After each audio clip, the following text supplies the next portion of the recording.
United Nations heroes arrive in New York to help launch a nationwide drive for the sale of war bonds. Up Broadway, men of England's RAF, men of America's Navy, men who have met their enemies and defeated them, respond to the cheers of New York's millions.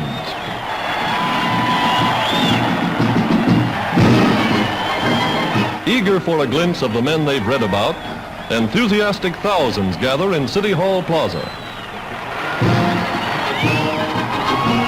The triumphal procession roars its way uptown. In its most uproarious reception of the war, New York pays tribute to fighting men of the United Nations.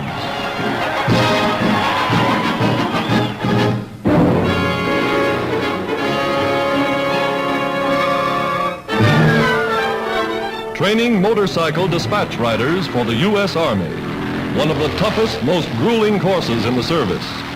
After 6 weeks of basic instruction, they send them on cross-country trips like this.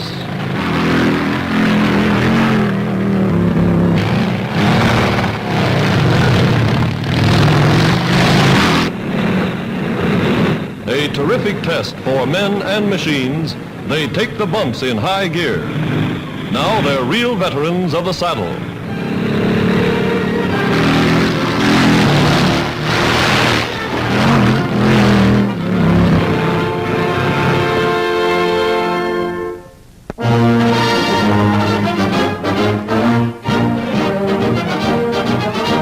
The world's mightiest bomber plant is rolling. Henry Ford welcomes British and U.S. war supply heads Oliver Littleton and Donald Nelson. The schedule, one bomber every hour. Second stop on their tour of inspection is the assembly line of a huge tank plant. 6 months ago, sleek, shiny automobiles were rolling through the grounds. Today, grim, heavy weapons of war are being readied for service at the front. In Washington, China's Foreign Minister T.V. Soong concludes a Lend-Lease agreement with Secretary of State Hull. China will get more and more tanks and bombers to help Generalissimo Chiang Kai-shek. America promises all aid to her gallant eastern ally. On the Pacific coast, workers in a bomber plant get a visit from America's hero of the hour, General James Doolittle, the man who led the first United States bombing raid on Tokyo. Addressing the men who built the ships that rained bombs on Japan, the general said, "Thanks for some great airplanes."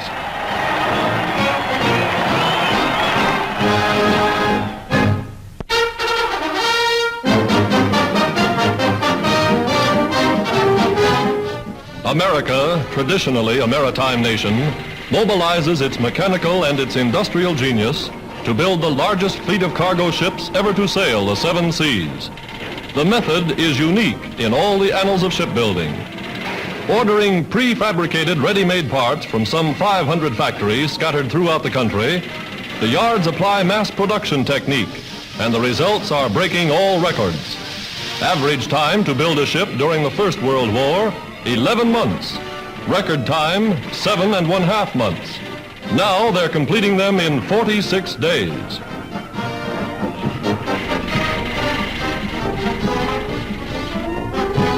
Hailing the victory of production, the nation celebrates Maritime Day with a mass decoration of merchant seamen. In New York, Mayor LaGuardia awards medals to men who have been victims of Axis submarines off the Atlantic coast. There's no downing the spirits of these brave sailormen.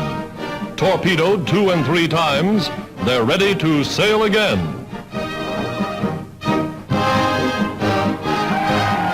Victory ships, they call them now.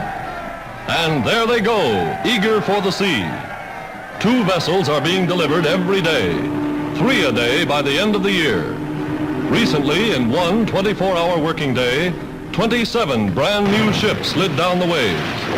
Nowhere else in all the world is such production possible. The goal for 1943, 23 million tons of shipping.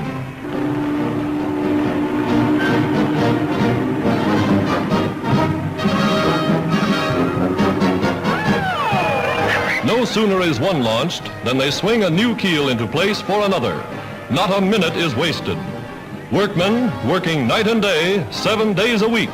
to produce the ships America's enormous war effort demands.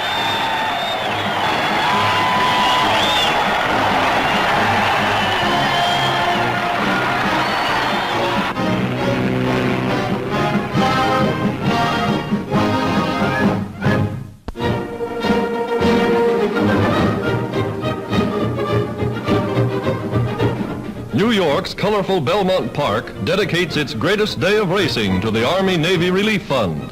30,000 fans, including U.S. General Hugh Drum and Admiral Adolphus Andrews, head the host of servicemen here for the Big Turf Classic, the $53,000 Belmont Stakes. The nation's champion three-year-olds all the way together.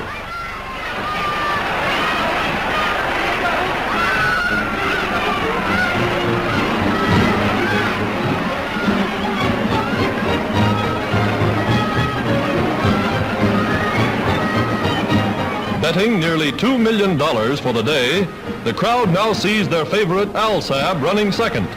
Shutout, the Kentucky Derby winner is in front and there to stay. No matter which one wins, America's servicemen collect the profits. That's a real sporting gesture.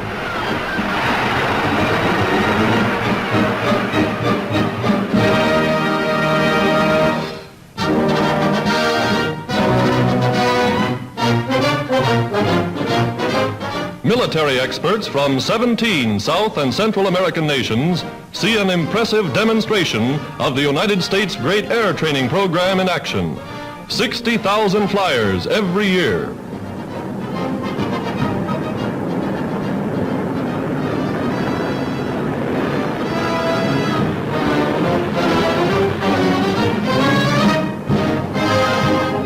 Their motors roaring defiance, this graduating class of young American Eagles are now ready to man the fighting ships of the Army and Navy Air Corps.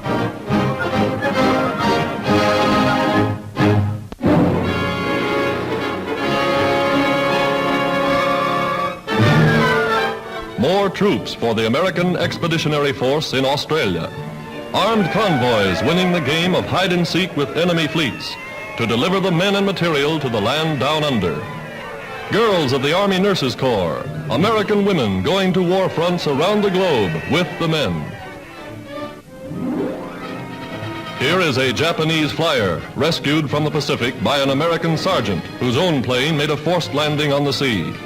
The Jap was floating nearby in the wreckage of his Zero fighter.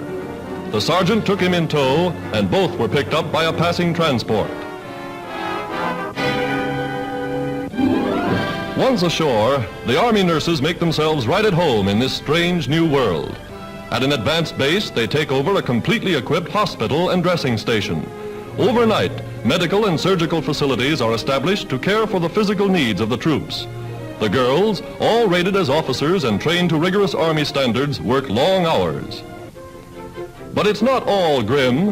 At the local zoo, they meet Australia's famous koala bears, seldom seen outside the continent.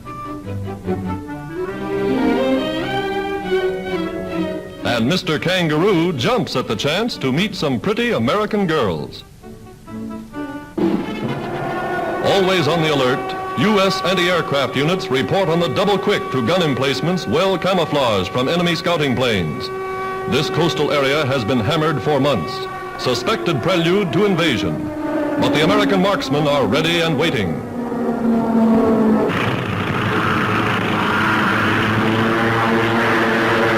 From nearby aerodromes, United Nations pilots take to the sky in fast fighting pursuit ships.